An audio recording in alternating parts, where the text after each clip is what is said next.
HIV to infekcja, którą straszy się nas od pokoleń i to właśnie tego wirusa boimy się najbardziej ze wszystkich chorób wenerycznych.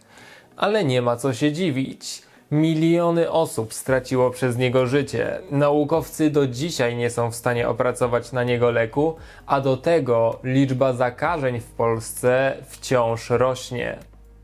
Ale czy ta panika jest uzasadniona? W końcu 10 pacjentów udało się już wyleczyć z tego zakażenia, a to oznacza, że musimy być już blisko skutecznego lekarstwa, prawda? No, nie do końca. Historia. Wirus HIV trafił do nas od małp, ale spokojnie, nikt nie zabawiał się z szympansem. Przynajmniej mam taką nadzieję.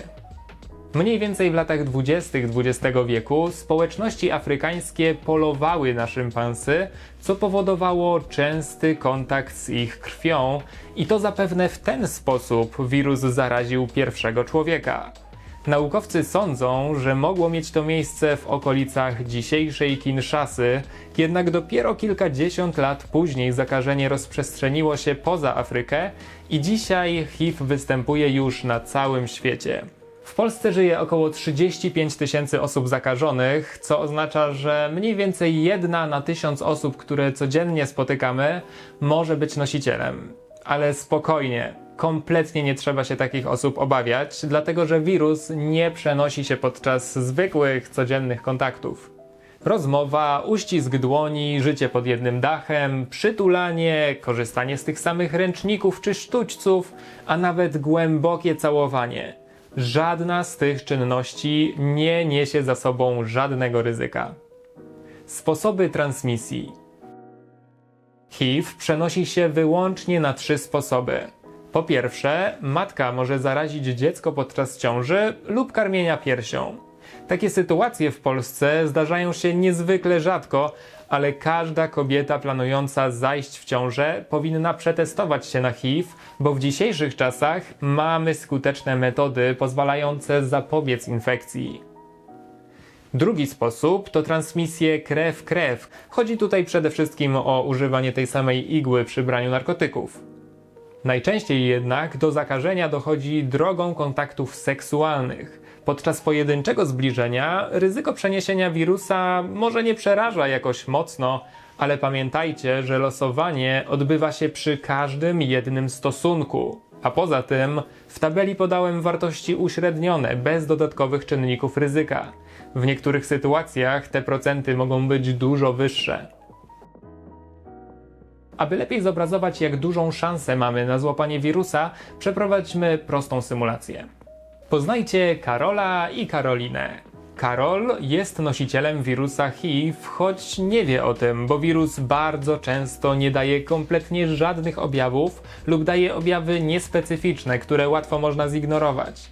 Karol i Karolina zakochują się w sobie, wchodzą w związek, a potem lądują w łóżku. Klasyczna sytuacja. Załóżmy, że uprawiają wyłącznie stosunek waginalny. Spotykają się mniej więcej 2 razy w tygodniu i za każdym razem dochodzi do jednorazowego zbliżenia bez prezerwatywy. Już przy tych dość łagodnych przecież założeniach szansa na złapanie wirusa przez Karolinę wynosi 8% w ciągu pierwszego roku związku, a po 5 latach to już 34%. Ale w wielu sytuacjach nawet nie trzeba czekać tak długo. Posłuchajcie historii, jaką opowiedział mi dr Paweł Jakubowski.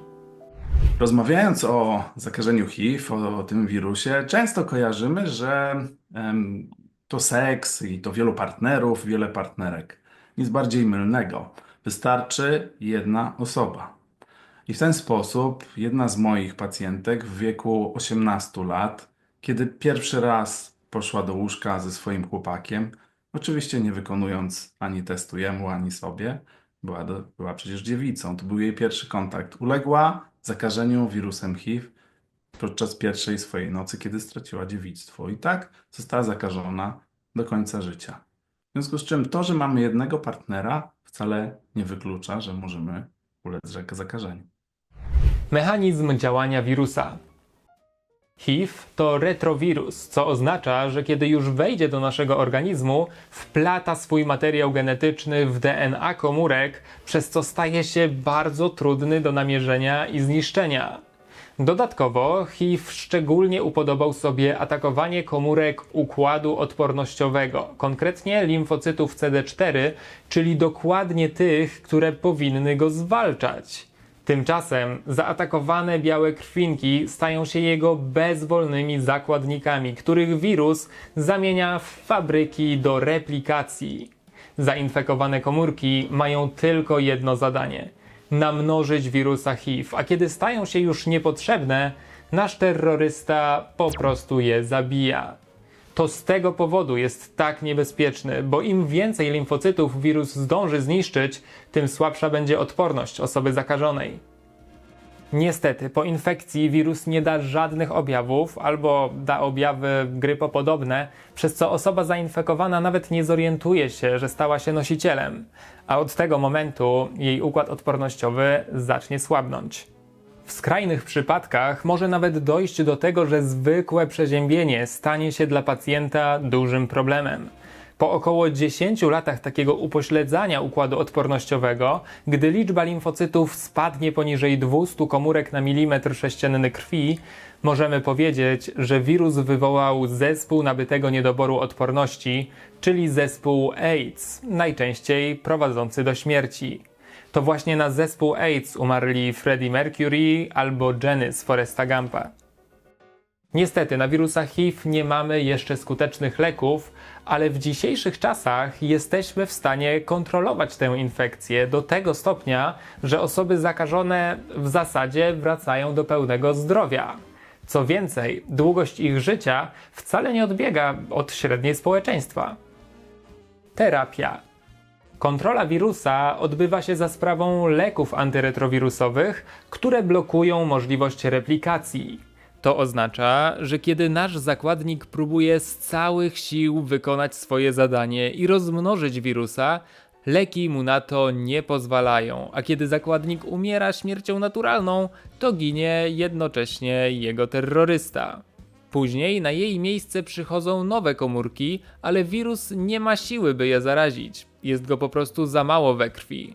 To powoduje, że ilość zdrowych limfocytów rośnie, a odporność pacjenta znowu wraca do normy. Jeśli osoba zakażona rozpoczęła leczenie na odpowiednio wczesnym etapie, to może wieść zupełnie normalne życie i dożyć spokojnej starości w pełnym zdrowiu. Jedynym warunkiem jest wykonanie testu, a potem branie leków antyretrowirusowych do końca życia. Powiem nawet więcej, osoby skutecznie leczone są w stanie osiągnąć tzw. niewykrywalność wirusa we krwi, a wirus niewykrywalny to jednocześnie wirus nieprzekazywalny drugiej osobie, zgodnie z zasadą U równa się U. W Polsce większość pacjentów podjęło skuteczne leczenie, dzięki czemu ich ryzyko transmisji niezależnie od metody spadło do zera lub prawie do zera. Oznacza to, że takie osoby mogą uprawiać seks bez prezerwatywy, bez żadnych zahamowań, a nawet jeśli zdecydują się urodzić dzieci albo współdzielić strzykawkę podczas brania narkotyków, to nadal wszystko powinno być w porządku. To znaczy oczywiście nadal nie powinni tego robić, bo tak czy inaczej byłoby to bardzo nieodpowiedzialne. W końcu dzieci są strasznie wymagające finansowo. Kiedy dostałem diagnozę HIV, to faktycznie moje życie początkowo się załamało, ale z tego względu, że nie miałem wiedzy i myślę, że to jest akurat kluczowy aspekt, żeby mieć tę wiedzę i wiedzieć, jak faktycznie działa HIV, bo okazuje się, że to naprawdę nie jest nic strasznego. Jeżeli chodzi o samą terapię i w ogóle życie osób, które HIV mają, ono nie różni się od życia osób, które HIV nie mają, na dobrą sprawę. Jedyna różnica to jest branie leków. W moim przypadku jest to 1 tabletka dziennie. Niektóre osoby mają na przykład 2 tabletki dziennie, inne osoby na przykład korzystają z iniekcji, czyli zastrzyk, w jeden, drugi pośladek, raz na 2 miesiące. I to właściwie tyle, plus regularne wizyty u lekarza. Brzmi całkiem prosto. Problem w tym, że leki antyretrowirusowe działają tylko w momencie próby replikacji wirusa. To oznacza, że jeżeli wirus złapie jakąś komórkę, ale tym razem jej nie zmusi do pracy, tylko zostawi ją w spokoju i wobec tego też nie zabije jej, no to nic mu nie jesteśmy w stanie zrobić. Nasz terrorysta nie złamał prawa. Od tego momentu wirus może siedzieć sobie w tej zainfekowanej komórce tak długo jak tylko chce i czekać na moment, kiedy pacjent przestanie brać leki antyretrowirusowe. A jeśli to się wydarzy, wirus znowu się obudzi i zacznie replikować. Najczęściej takim rezerwuarem stają się długo żyjące komórki, takie jak komórki szpiku kostnego, bo organizm nie wymienia ich regularnie, a więc wirus może sobie spokojnie w nich siedzieć do końca życia. Na szczęście w takiej uśpionej formie nie narobi już żadnych szkód pacjentowi, a więc wystarczy brać leki antyretrowirusowe do końca życia, by już nigdy nie musieć przejmować się konsekwencjami zakażenia. Niemniej kontrolowanie wirusa to jedno, a pozbycie się go z organizmu zupełnie to drugie. Jak więc wyleczono tych 10 pacjentów? Odporność na HIV. Większość z nas musi chronić się przed wirusem HIV za pomocą prezerwatyw, testów czy PrEP-u. Wszystkie te metody i wiele więcej opisałem już w poprzednim materiale o tym, jak nigdy nie złapać żadnej infekcji wenerycznej, więc polecam go sprawdzić. Ale są na świecie ludzie, którzy w ogóle nie muszą przejmować się wirusem HIV, bo mają naturalnie wbudowaną odporność na niego w swoje DNA. Chodzi tu o mutację, która powoduje nie do końca poprawną budowę receptora CCR5, a więc receptora, którego HIV używa, by wejść do komórek. To tak jakby nasz terrorysta dobijał się do drzwi komórki, ale nie mógł przez nie przejść, bo zostały niepoprawnie zamontowane. Co prawda istnieją odmiany HIV, które potrafią sobie z tym problemem poradzić, ale zdecydowana większość będzie zmuszona pocałować klamkę. Niestety, w zamian za tę odporność na HIV, osoby z mutacją są bardziej podatne na inne choroby i według badań żyją nieco krócej, także coś za coś. W Europie około 1% społeczeństwa to homozygoty, czyli osoby posiadające dwie kopie tego zmutowanego genu, a to daje im pełną odporność na wirusa HIV. Z kolei od 4 do 16% społeczeństwa to heterozygoty z tylko jedną zmutowaną kopią genu i drugą normalną. Taka konfiguracja też daje pewną odporność na zakażenie. Mniejszą niż przy homozygotach, ale wirus będzie musiał się przy tych osobach trochę bardziej nagimnastykować. No więc naukowcy pomyśleli, że może dobrym sposobem na wyleczenie zakażenia byłoby wzięcie tych odpornych komórek z mutacją i przekazanie ich osobie HIV pozytywnej. Jak wyleczono tych 10 pacjentów? Krew powstaje w naszym szpiku kostnym, więc jeśli chcemy zmienić komuś skład krwi, powinniśmy przeszczepić mu właśnie szpik kostny. Dzięki temu nowo powstałe komórki, w tym limfocyty, będą już zawierały zmutowany gen. Problem w tym, że procedura przeszczepu szpiku to nie taka prosta sprawa. Najpierw trzeba znaleźć dopasowanego genetycznie dawcę, co już na tym etapie bardzo często sprawia ogromne trudności, a dodatkowo musiałaby to być jeszcze osoba z odpowiednią mutacją, co już w ogóle czyni poszukiwania karkołomnymi.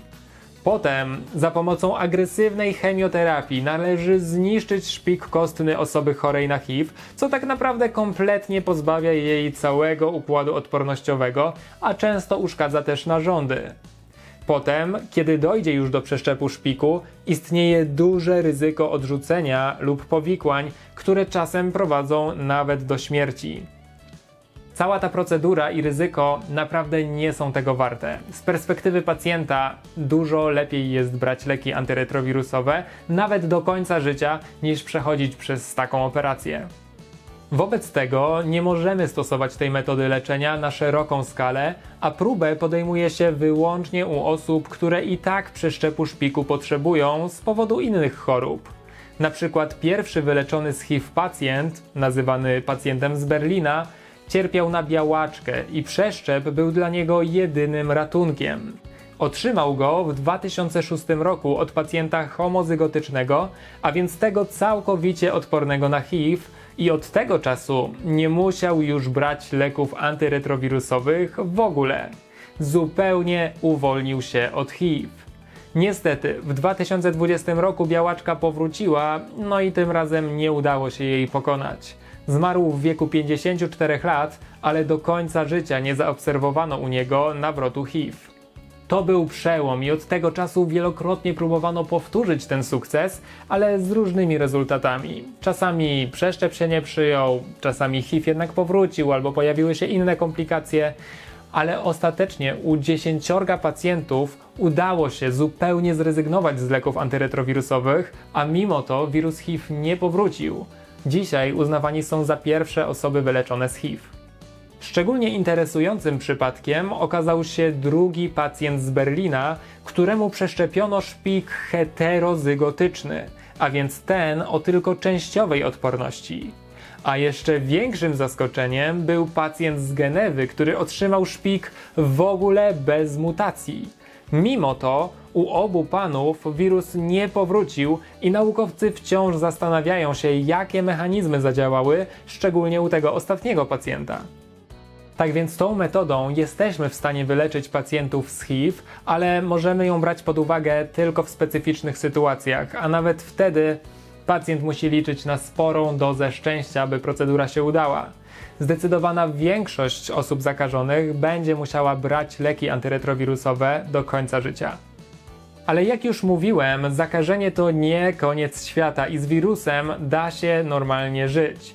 Trzeba tylko wiedzieć, że trafił do naszego organizmu, a więc polecam testować się przynajmniej od czasu do czasu, szczególnie, że w punktach konsultacyjno-diagnostycznych można zrobić to szybko i kompletnie za darmo. Więcej o metodach testowania, ale też ogólnie o sposobach zapobiegania zakażeniu wszystkimi chorobami wenerycznymi mówiłem w poprzednim materiale, do którego teraz pojawia Wam się odnośnik na ekranie.